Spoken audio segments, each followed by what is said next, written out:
할렐루야, 감사합니다. 이 시간에 우리에게 주어진 시간 사무엘하 공부하겠습니다. 자, 우리가 이제 사무엘상과 사무엘하를 이제 넘어가면은 항상 우리가 그 어떤 그 분수령적인 위치, 그것을 우리가 이제 굉장히 전환 시점이라고 그러잖아요. 우리가 이제 그 사건들을 통한 분수령적인 위치, 그 다음에 사람도 보면은 그 시간에 우리가 왜 그 인생의 전환점이라고 그러잖아요. 항상 보면은 그런 분수령적인 시점과 위치가 있습니다. 누구든지 그거는 나타납니다. 이때 이제 우리가 이제 어떻게 반응하느냐는 것들이 굉장히 중요합니다. 오늘 이제 본문에 보면은 이스라엘의 남과 북이 이제 갈라진 상태 속에서 여러 가지 이제 분쟁들이 일어나죠, 그죠? 북쪽에 여전히 실권을 쥐고 있었던 그 베냐민 지파. 그렇지만은 그 베냐민 지파가 사울의 중심이 이제 이루어지지 못하고 흩어져 버린 베냐민 지파.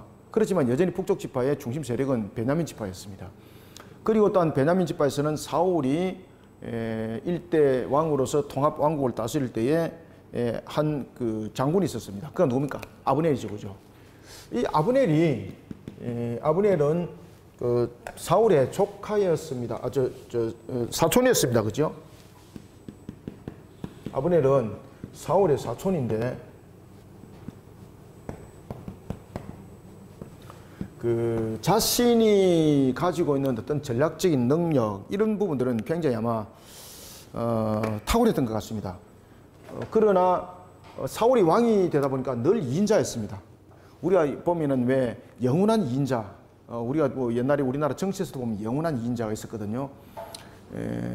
참 똑똑하기는 한데 늘 당선되지 못하고 뭐 대통령 출마했는데도 당선되지 못하고 그런 분들이 몇 분 계셨어요. 그래서 뭐 영원한 2인자다 이런 이제 별칭이 주어지기도 했고 뭐 그런 분 중에서 아직도 생존해 계시는 분들입니다. 이름은 거론하기는 그래서 제가 말씀을 안 드리는데 야담이 이런 말이 있습니다. 만약에 대통령을 우리나라의 대통령을 뽑을 때에 시험을 쳐서 뽑는다 그러면은 그분이 당연히 대통령이 됐을 것이다. 뭐 이런 야담도 있기까지 굉장히 똑똑한 분이었지만은 국민들의 선택을 받지 못했죠. 그런 이 아브넬이 굉장히 똑똑합니다.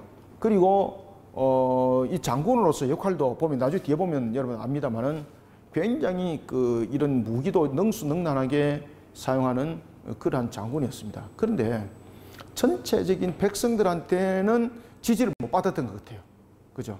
그러다 보니까 늘 2인자였어요. 이런 측면에서 그가 이제 누구를 세웠습니까?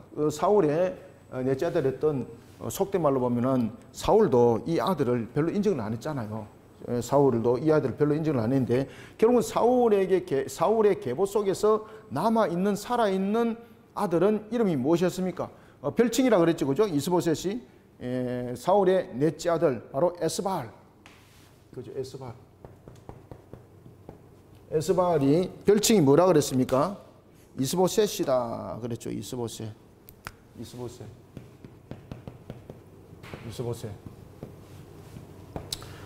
이스보셋을 세워서 그가 결국 이제 이스라엘 북쪽을 다스리는 그런 그 역할들을 하게 되는 겁니다. 자, 이런 상태 속에서 마치 공허 속에서 있었던 그러한 5년, 이 부분들이 공허 속에 있었던 5년, 그리고 이제 이스보셋이 이제 다스렸던 이 2년, 이 7년의 기간은 북이스라엘 부분에서는 마치 그 우리가 그 중국의 역사를 보면 천추적 묵시도 같은 그한 하나의 구심점은 없지만은 굉장히 요동하게 움직이고 뭐 이런 시대의 모습들을 아마 하고 있었던 것 같습니다. 자, 이런 부분에서 이제 그 남과 북이 대결 구도를 형성하게 되는 거죠. 북쪽에서는 아브넬이 전체를 이끌어가는 장군이었고 남쪽에는 전체적인 부분에서 대결 구도를 형성할 때에 남쪽에는 누가 전체적인 구도를 형성합니까? 요압이었죠, 그죠? 요압. 자, 요압에게도 세 형제가 있어서 세 형제가. 오늘 본문에 보면 요압의 세 형제가 있었는데 그 이름은 바로 아비새와 아사헬이요. 요압과 함께 아비새 맞죠, 그죠? 예, 맞습니다. 아비새와 그 다음에 누굽니까? 아사헬이죠. 아사헬. 요압의 동생들이에요. 요압의 동생들. 자, 이 중에서 요압의 세 형제가 굉장히 그 싸움에 능한 그러한 하나의 그 이스라엘의 그 북쪽에, 저 남쪽에 중심 세력을 구축하고 있는 장군들이었습니다. 요압과 아비새와 아사헬. 자, 그 가운데서 오늘 이제 보면은 아사헬이 이제 등장하게 되는데, 이 아사헬은 그 말 그대로 말하면, 세상적으로 말하면은 능력자입니다. 능력이 있었습니다. 오늘도 이제 본문에서 이제 뭐라고 이제 표현하고 있는가 하면은, 그는 마치 들로루 같이 빠르더라. 여러분, 들로루가 얼마나 빠른지 아십니까? 예, 들로루가 여러분 다리도 보면 가늘게 보이고 그렇지만 굉장히 다리가 힘 있고 빠르고, 그리고 이제 노루 같은 경우에 벽을 암벽을 타고 이런 것들도 보면은 그 일반 그 사자들이란지 그런 짐승들은 그런 절벽들을 오르지 못하지만은 이런 들사슴이라는 노루 같은 또 암벽 같은 거 잘 타거든요. 특수한 그 달의 구조를 가지고 있습니다. 굉장히 여러 가지 부분에서, 전투 부분에서도 굉장히 좀 그 활력적이었고, 그리고 굉장히 그 진취적이었던 그런 아마 그 성격을 가지고 있었던 것 같습니다. 그래서 이 아사헬을 오늘 본문에 보면 뭐라고 말하는가 하면은 들로루 같다 이렇게 표현합니다. 들로루. 자, 이게서 이제 들로루 같다라는 걸 통해서 이제 그 무엇이 강조되겠습니까? 인본주의가 강조되는 겁니다. 인본주의. 자신의 그 어떤 그 인지적인 부분들에서 지혜를 통해서 움직이는 것은 아니잖아, 그죠? 주로 이제 덜짐승들 이렇게 뭐 이렇게 놓으면은 대체로 이제 무엇을 말하고 있는가 하면은 어떤 지혜 속에서 움직이는 것이 아니라 그냥 그 육체적이면 육체적, 그 다음에 반응이 느껴지는 속에서 움직이는 대상, 이런 것을 뭐 들로루, 뭐 들사슴 이렇게 좀 비유를 많이 하거든요. 이런 부분에서 지금 강조되고 있는 것이 뭔가 하면은 들로루라는 걸 통해서 아사헬이 무엇이 중심이라는 것을 강조할까요? 인본주의 속에 놓여진 자라는 것을 강조하고 있습니다. 자, 그러면 요압은 여호와를 향한 신앙으로 굳건하게 세워진 자입니까? 이 삼형제 공통점들이 뭔가 하면은 인본주의 특징을 가지고 있습니다. 인본주의 특징.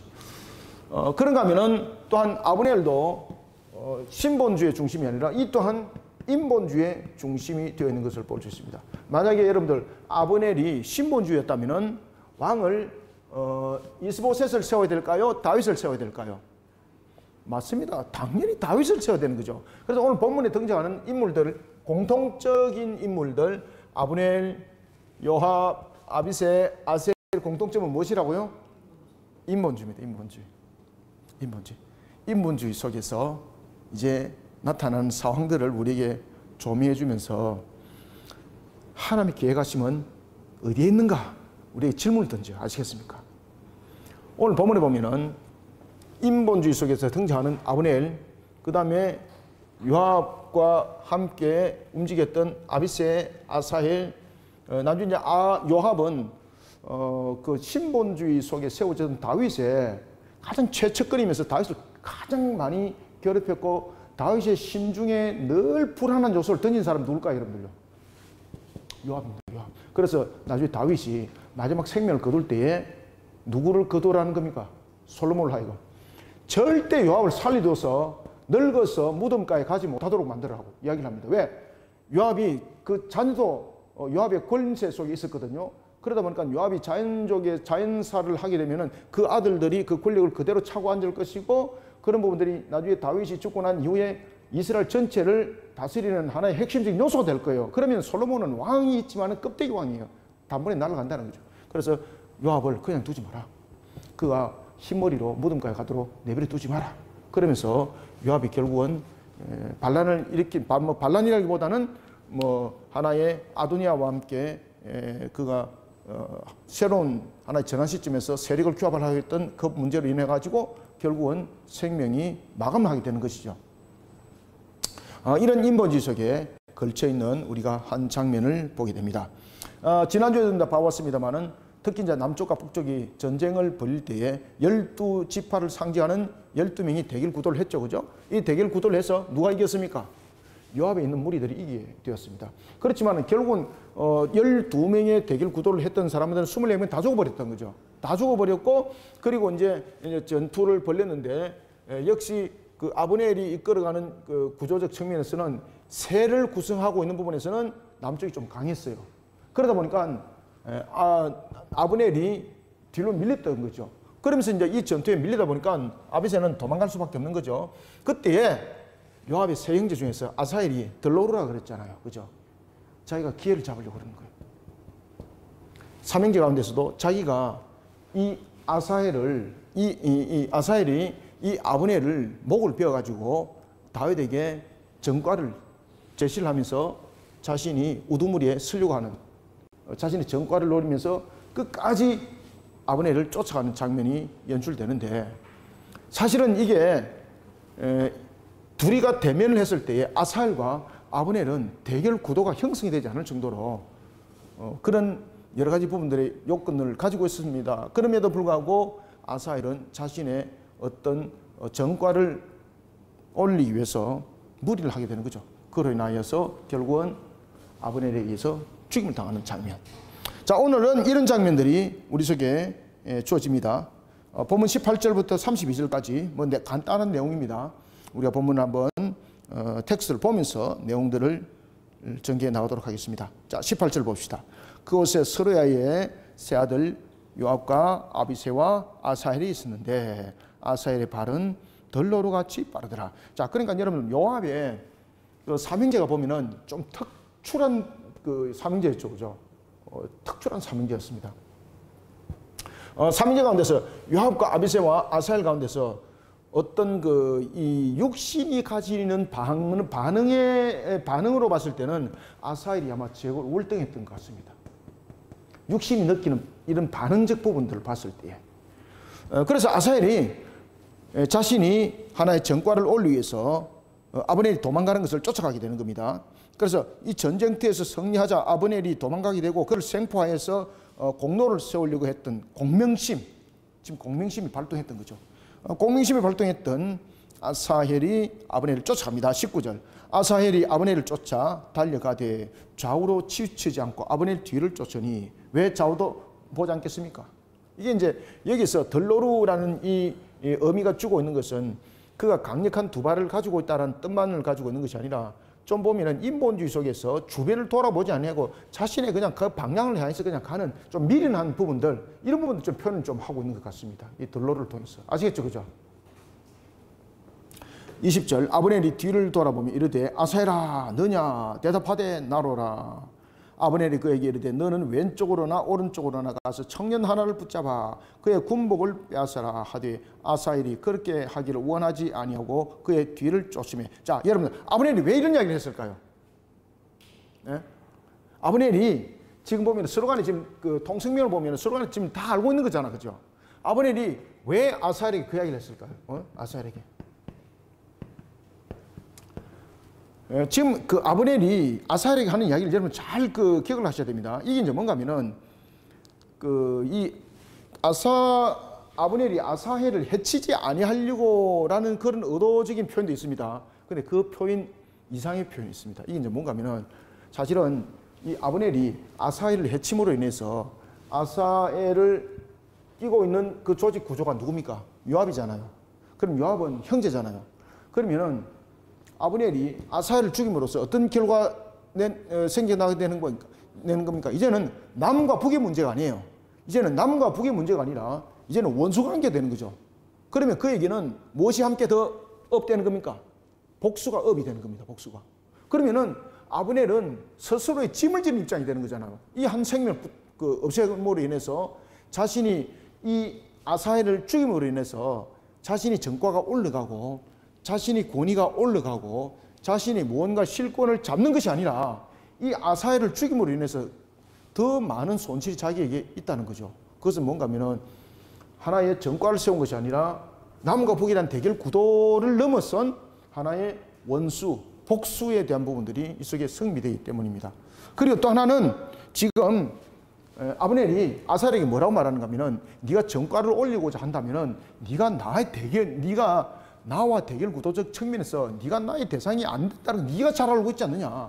네가 나를 이길 수 있느냐. 너는 나를 못 이긴다. 이런 측면에서 쉽게 말하면 아사헬은 자신의 상대가 된다 못 된다. 적수가 못 된다라는 조소를 담긴 말입니다. 이 속에. 그러니까 아사헬이 들을 때 기분 나쁩니까? 기분 나쁘겠죠. 그죠? 근데 실질적으로 아사헬과 아브넬의 부분에서 아사헬은 아브넬의 적대자가 되지 못했습니다. 상대자가 되지 못했습니다. 자, 이때에 뒤를 그래도 계속 쫓아옵니다. 그래서 그의 군복을 아스라, 청년을 잡아 군복을 아스라라는 것은 뭔가 하면 네가 정과를 올리길 원한다면은 네 대상, 네 힘으로 이길 수 있는 대상을 가지고 싸워야 되지, 네가 이길 수 없는 대상을 가지고 네가 정과를 올릴 수 있느냐, 지금 이 말이거든요. 이해됐죠? 그죠? 그것이 바로 21절의 내용이에요. 자, 그런데 아브넬이 어떻게 합니까? 아사헬이 어떻게 합니까? 또 다시 이야기합니다. 22절, 아브넬이 다시 아사헬에게 이르되 너는 나 쫓기를 거치라. 내가 너를 쳐서 땅에 엎드러지게 할 까닭이 무엇이냐? 그렇게 하면 내가 어떻게 네 형 요압을 대면하겠느냐 하되. 자, 이래 되면은 아브넬과 뭐 요압이 사이가 뭐 좋은 사이였다, 또는 섭섭하게 하면 안 되는 사이였다, 이게 아닙니다. 이게 이제 어떤 내용을 가지고 있는가 하면은 사실은 다윗 측면에서의 최강자는 요압이잖아요. 그리고 또한 그 북쪽 측면에서는 이제 사울은 죽었지만은 북쪽 측면에서는 최고 강자가 지금 누굽니까? 지금 아브넬이잖아, 그죠? 아브넬. 그러면은 아브넬이 굉장히 자존심이 상한다는 이야기죠. 다시 말하면은 북쪽 지파의 최강자와 남쪽 지파의 최강자 속에서 용사가 대결이라면 모르지만은 북쪽 지파의 최고 용사가 남쪽 지파의 그냥 짜투리의 용사와 붙는다, 이거 수치다는 거죠. 그래서 다윗 측의 최강자인 요압이 아니라 아사헬을 죽이는 것은 용사로서 수치스럽다, 이 말이에요. 아시겠죠? 용사로서 수치스럽고 용사로서 모욕 떠는, 그러니까 그 모욕감을 느끼는 이런 일들은 나는 스스로 하고 싶지 않다, 그러면서 지금 아사헬을 또한 조롱하고 있는 겁니다. 23절, 그가 물러가기를 거절하며 아브넬이 창 뒤끝으로 그의 배를 찌르니. 그러니까 이게 창 뒤끝으로 배를 찌르니라는 부분들은 이제 어떻게 이제 해석할 때 이제 보면은 창 뒤끝이라는 부분들을 이렇게 이제 그 전력적으로 이렇게 그 지금 진행하고 있지 않습니까? 전력적으로 지금 앞으로 도망가고 있고 뒤로 지금 따라간단 말이죠. 전력적으로 하는 측면에서 창 뒤끝이라는 부분들을, 이게 이제 여러 가지 부분들로 이제 해석하는 부분들이 있는데, 달려가다가 돌아보지도 않고 창을 뒤쪽으로서 마치 급발급할 듯이, 그러면은 이게 속도에 의해서 자기는 의도적으로 이걸 딱 스톱을 시키지만 뒤에 있는 사람들은 이걸 모르고 그냥 따라오는 거잖아요. 그래서 이런 전략적 부분들을 통해서 창을 뒤쪽으로 이렇게 돌려서 탁 던지면서 급브레이크 밟듯이 말을 갖다 멈추었게 하였고, 그리고 상대인 아사헬은 그대로 쫓아오면서 그 창이 찔려 죽었다, 이 말입니다. 지금 이해됐죠? 그죠? 이 스토리가. 이런 정도로 지금 상대가 안 된다는 이야기예요. 그죠? 이런 부분들 참 허무하게 죽는 것을 볼 수 있습니다. 22절, 아브넬이 다시 아사헬에게 이르되 너는 나 쫓기를 거치라. 내가 너를 쳐서 땅에 엎드리지게 할 까닭이 무엇이냐? 그가 그렇게 하면 내가 어떻게 네 형 요압을 대면하겠느냐? 그가 물러가기를 거절하며 아브넬이 창 뒤끝으로 그의 배를 찌르니 창이 그 등을 꿰뚫고 나간지라. 곧 그곳에 엎드려져 죽음에, 적사했다는 거죠. 엎드려져 죽음에 아사헬이 엎드려져 죽은 곳에 이르는 자마다 머물러 섰더라. 그래서 지금 아사헬의 행동은 전쟁 중에서 자기의 어떤 보호한 측면에서의 좀 보면은 정당방위적 측면으로 지금 해석이 되는 거죠. 왜냐하면 물러가라고 했는데도 불구하고 계속해서 그가 아사헬이 아브넬을 해치러 왔습니다. 그죠? 그래서 그런 부분에서 자신의 신변을 보호하는 측면에서의 어찌 보면 일종의 정당에 대한 방어적 측면이라, 이렇게 이제 볼 수도 있고, 또 한 측면에서는 아사헬의 입장에서는 무엇입니까? 무모한 행동, 무모주의자.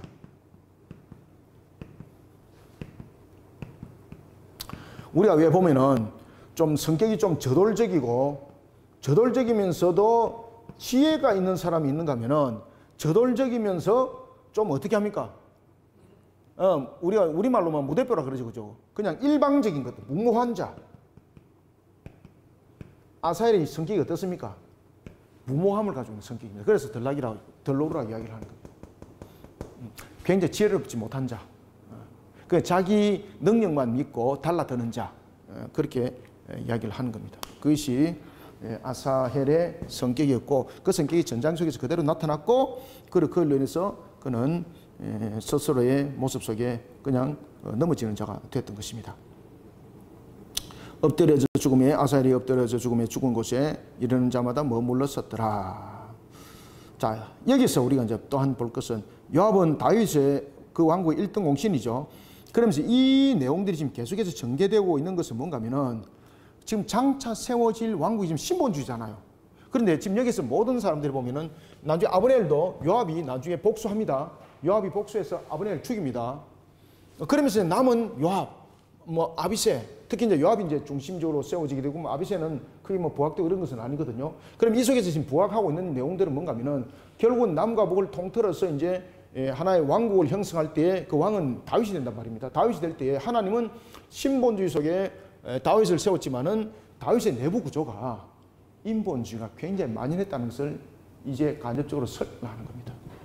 간접적으로. 그래서 신본주의 왕국에서 가장 큰 걸림돌이 무엇이겠습니까? 인본주의입니다. 인본주의.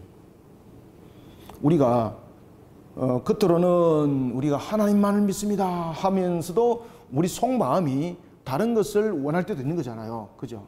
그러니까 우리의 신앙들이 겉과 속이 변함이 없어야 되는데 그래야만이 신앙에 갈등이 안 느껴요. 근데 겉과 속이 딱 다르면은 반드시 갈등이 생겨요. 그죠? 차라리 막 겉과 속이 다 불신자가 되면 갈등이 어디 있습니까? 그죠? 그냥 가면 되는 건데 겉은 신자인데 속은 불신으로서 감염되어 있으면 이게 뭐 엄청나게 갈등이 느껴지게 되는 겁니다. 자, 이게 이스라엘의 구조가 되는 겁니다. 나중에 이스라엘이 이런 구조 속에서 계속해서 충돌이 이제 일어납니다. 다윗이 이제 왕국의 왕이 됐습니다. 그럼에도 불구하고 나중에는 요압이 누가 또 결탁합니까? 압살롬과 또 결탁하죠. 압살롬은 다윗의 아들이면서 굉장히 그 야망적이었고 그 다음에 권력 찬탈 부분에서 굉장히 욕구가 앞선 자였죠. 그죠? 그러니까 지금 요압이 그런 곳마다 전부 다 결탁되는 겁니다. 그리고 요압이 또 누가 또 나중에 결탁됩니까? 다윗의 아들이었던 아도니아와 또 결탁되는 거죠. 아도니아와 결탁돼가지고 또 반란을 일으키는 길에 또 한몫을 하게 되는 거죠. 이런 부분에 요압이 계속해서 등장합니다. 그러니까 신본주의 속에서 세워진 그 나라를 지금 인본주의 속에 세워진 자로 인해서 겉과 속이 굉장히 다른 방향 속에서 쉽게 말하면 근심과 염려가 생기는 그런 부분들이 만들어지는 요소가 일어나고 있다는 것을 지금 간접적으로 도면 속에서 살 보여주기 시작하는 겁니다. 특히 이제 아도니아 사건, 참 다윗이 뒤통수를 맞는 거죠. 뒤에서 나중에 우리가 이제 열왕기서는 이제 보는데 열왕기서는 우리가 녹화를 다 했죠, 그죠? 열왕기서는 안 하고 역대상으로 바로 넘어갑니다. 그것도 이제 봅니다만 아도니아는 그 다윗이 어떻게 인정했는가 하면은 다윗의 아들 가운데서 다윗이 참으로 이는 정직하고 참으로 말을 잘 듣는다. 늘 이렇게 머릿속에 인식한 아들이 있었는데 그 아들이 누구겠습니까? 아도니아입니다. 아도니아. 근데 그 아도니아를 누가 살살 털수십니까? 요압. 그래서 나중에 아도니아가 요압과 제사장들과 결탁해가지고 스스로 왕이 즉위식을 올리지만은 결국은 하나님께서 그를 실각하게 하시고 솔로몬을 세우게 되는 사건 아시겠죠, 그죠? 자, 이런 부분들이 이제 전반적 요소가 요압과 그 다음에 이런 아비새, 그 다음에 아사헬을 통해서 조명해주고 있습니다. 자, 24절로 넘어갑니다. 요압과 아비새가 아브넬의 뒤를 쫓아 기본 거친 땅의 길가 기아 맞은쪽 암마산에 이를 때에 해가 졌고 베냐민 족속은 함께 모여 아브넬을 따라 한 무리를 이루고 작은 산꼭대기에 섰더라. 자, 여기서 이제 협상이 주어집니다. 자, 협상이 주어질 때에 둘이 가보면은 원래 가지고 있는 성격이 물론 그런 것 같습니다. 아브넬은 협상할 때에 협상 카드를 무엇으로 꺼냅니까? 동족을 꺼냅니다. 동족. 자, 그 다음에 요압은 협상 카드를 꺼낼 때에 무슨 카드를 꺼내겠습니까? 하나님 신앙을 꺼냅니다. 자, 어떻게 이제 되는지 한번 봅시다. 24절. 요압과 아비새가 아브넬의 뒤를 쫓아 기본 거친 땅의 길가 기아 맞은 쪽 암마산에 이를 때에 해가 졌고 베냐민 족속은 함께 모여 아브넬을 따라 한 무리를 이루고 작은 산꼭대기에 섰더라. 자, 아브넬이 이제 먼저 이야기를 하죠. 왜 그런가 하면은 지금 아브넬이 먼저 제안을 해야 될 수밖에 없는 것은 아브넬은 어쨌든 간에 지금 쫓기는 자 입장이잖아요. 그러니까 먼저 자신이 이제 제안을 하는 거예요. 아브넬이 요압에게 외쳐 이르되 칼이 영원히 사람을 상하게 하겠느냐? 마침내 참혹한 일이 생길 줄을 알지 못하느냐? 네가 언제 무리에게 그의 형제 쫓기를 그치라 명령하겠느냐? 다시 말하면은 지금 보면은 남과 북이 지금 대표 12명의 싸움을 먼저 일으켰던 것은 사실은 아브넬의 그 제안이었습니다. 먼저 싸움을 제안했던 아브넬은 싸움에 패하였고 지금 위기 상황에 지금 봉착되었습니다. 이런 위기 상황에 봉착되었던 아브넬, 지금 무엇을 제시를 하면서 휴전을 이끌어내고 있습니까? 동족의식을 끄잡아내는 겁니다. 동족의식. 그럴 때에 이 동족의식에 대해서 요압은 어떻게 반응했을까? 27절 요압이 이르되 하나님이 살아계심을 두고 맹세하는. 참 이것도 요압이 또 가정스럽죠, 그죠? 여러분 요압이 인본주의자입니까, 신본주의자입니까? 그러니까 겉과 속이 겉은 이렇게 뭐 바삭하게 보이고 속은 촉촉하게 보이는 뭐 이런 뭐 맛있는 이런 영역가 있는 것이 아니고 요압은 말 그대로 가면입니다. 가면. 신앙이. 그런 요압이 협상 부분에서 신앙으로서 이야기를 하게 되는 겁니다. 그리고 아브넬이 동족을 들고 나섰을 때에 이 지금 요압은 신앙이라는 부분들로서 접촉점을 딱 가지는 것을 우리가 볼 수가 있습니다. 그러면 이 속에 서로 안 맞는 거잖아요. 그죠? 근데 안 맞는 것이 아닙니다. 왜 그런가 하면은 아브넬은 동족이라는 부분들로서 나왔을 때에 이 동족이 지파를 형성하고 민족을 형성하고 이런 12지파를 형성했던 그 모든 중심 속에서는 하나님께서 세우신 이스라엘이 이 속에 등장하는 거죠. 그러면서 사실은 이 아브넬에 대한 부분에 대해서 협상에 대한 카드를 요압이 신앙으로 지금 반응한 겁니다. 그런데 잘 보세요, 여러분들. 하나님이 왜 제가 이 가증스럽고 이게 신앙으로 말하지만 신앙이 아니라고 말한다면은, 자, 요압이 협상을 할 때에 지금 신앙으로 지금 반응했죠. 여호와 이름으로 맹세했죠. 그러면은 이 협상은 어떤 협상이 돼야 되는 겁니까? 예? 절대 어기면은 안 되는 영원한 협상이 돼야 됩니다. 그런데 얼마 가지 않고 깨집니다. 그래서 요압이 가증스럽다는 겁니다. 하나님 이름을 팔아먹는 망령된 자. 그러니까 어디든지 요압은 하나님의 신앙을 어디든지 팔아먹을 수 있는 요건을 가지고 있는 사람이 바로 요압이었습니다. 차라리 아브넬처럼 동족적 측면에서 협상이 주어지면은 그럼 한 동족으로서 우리가 그 형제로서 우리가 서로가 서로를 그 대면하여서 서로를 해치면 되느냐? 우리가 사사시대 때도 그런 사건이 있었지 않느냐? 그러니 우리는 같은 동족으로서 피 흘리는 것을 멈추자, 이렇게 할 수 있는 거잖아요. 그런데 지금 협상할 때 요압이 무슨 카드를 들고 나왔습니까? 하나님의 이름을 들고 나왔다니까요. 협상 카드를. 하나님의 이름을 들고 나오면서 협상 카드를 했습니다. 그러면 그 협상은 영원히 지켜야 될 협상이에요. 그런데 수절을 가는 것도 아닙니다. 바로 뒤에 이어서 깨져버립니다. 누구에 의해서? 요압 자신에서 깨집니다. 그래서 하나님 이름을 망령될 건 참 요압이. 그러니까 요압은요, 겉과 속이 완전히 다른 가면을 쓴 그러한 인본주의자입니다. 요압은 이 협상에서 그는 하나님을 향한 신앙을 굉장히 가볍게 여겼다는 거죠. 이런 부분들에 대해서 여호와 이름으로 맹세하였다. 자, 여러분들 기바 사람들 기억나십니까? 기바 사람들. 여호수아가 기바 사람들과 언약을 할 때 여호와 이름으로 언약했지 않습니까? 그 언약이 어땠습니까? 영원히 갔죠. 그러면서 그들이 성전에 그 장작을 패고 물길른 그러한 종으로서의 쓰임받는 것으로서 그 영원한 언약이 성립되었고, 그리고 또한 기본 사람들은 그런 부분에서 자신들은 포로로 되었을 때 귀환하여서도 그 일들을 감당했던 것들 기억나죠? 그죠? 여호와 이름으로 맹세한 것, 여호와가 영원성을 가지고 있는 것, 여호와 이름을 망대를 그면 안 되죠. 그런데 요압은 여호와 이름으로 이렇게 협상해 놔놓고 뒤돌아서서 바로 깨뜨려 버렸습니다. 자, 봅시다.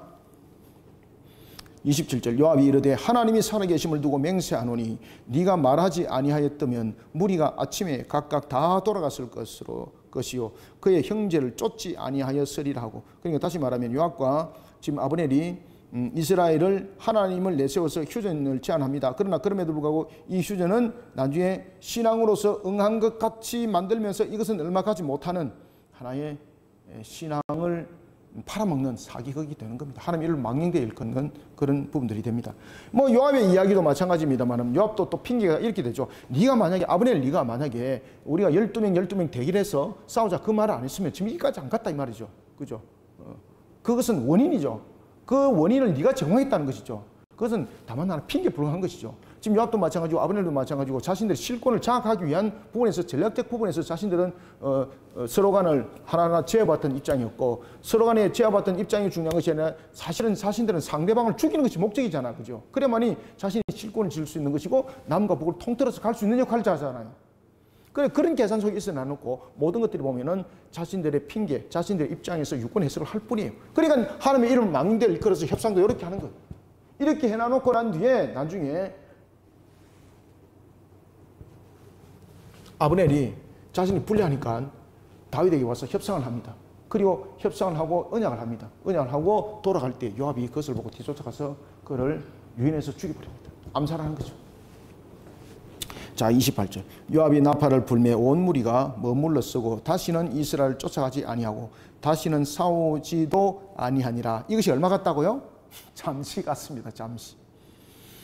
아브넬과 그의 부하들이 밤새도록 걸어서 아라바를 지나 요단을 건너 비드론 온 땅을 지나 마하나임에 이르니라. 여기서 마하나임은 누가 있는 곳입니까? 아브넬과 이스보셋이 잠시 수도로 세운 것이죠.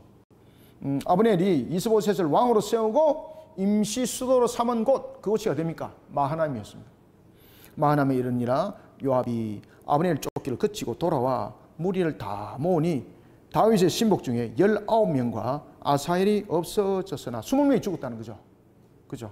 그 다음에 다윗의 진영에서 이렇게 볼 때 베냐민과 아브넬에 속한 자들 몇 명이 죽었습니까?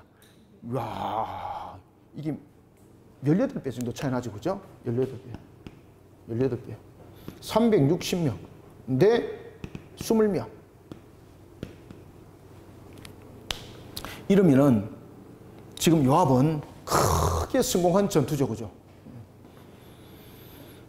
31절 다윗의 신복들이 베냐민과 아브넬에 속한 자들을 쳐서 360명을 죽였더라. 그래서 요압 진영은 20명, 아브넬 진영은 360명이 희생됐다 이 말입니다. 이것은 인본주의적인 그러한 사울의 왕국의 패함과 그리고 하나님의 뜻을 이어갈 다윗의 왕국의 새로운 전환점을 말하기도 하지만은 지금 이 속에서 일어났던 19명과 아사헬의 죽음 그리고 360명의 죽음은 이 부분들이 전부 다 인본주의 속에서 나타났던 결론들입니다.